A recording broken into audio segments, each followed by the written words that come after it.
ఇక్కడ చేరినామకు మీకు బాహాటముగా తెలిసినది ప్రభు. నీకు స్తోత్రం. ప్రసంగిని గురువు మన మీద జ్ఞాపకం చేసుకుని ప్రభు వారికి ఇచ్చినటువంటి నాయన గర్భఫలమును బట్టి నీ సన్నిధిలో ప్రార్థిస్తున్నాం. ఆరాధ్యులు నాయన సంవత్సరం అంతయు నీ దయా కిరీటంతో నింపి ప్రభు రెండవ సంవత్సరం అనుగ్రహించుతున్న విధానమును బట్టి వందనాలు, స్తోత్రము.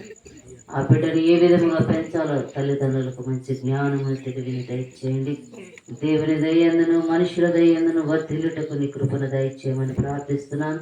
చిన్న బిడ్డకు మంచి ఆరోగ్యమును, బలమును, శక్తిని, ఆరోగ్యమును దయచేయండి. మంచి జ్ఞానము దయచేయండి నాయన.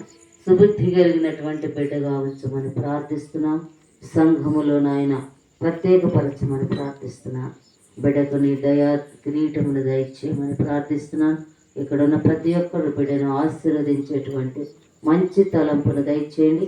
ఆ బిడ్డను బట్టి అనేక మందిని సన్నిధిలో ప్రార్థించేటువంటి ఆయా గొప్ప మనసును దయచేయమని ఈ రాత్రికాల ధన్య దీవెనలు చేరిన ప్రతి బిడ్డకు కూడా అనుగ్రహించమని యేసు పరిశుద్ధ నామమును బట్టి ప్రార్థించి విన్నవించి వేడుకొనుచున్నాను తండ్రి. ఆమేన్.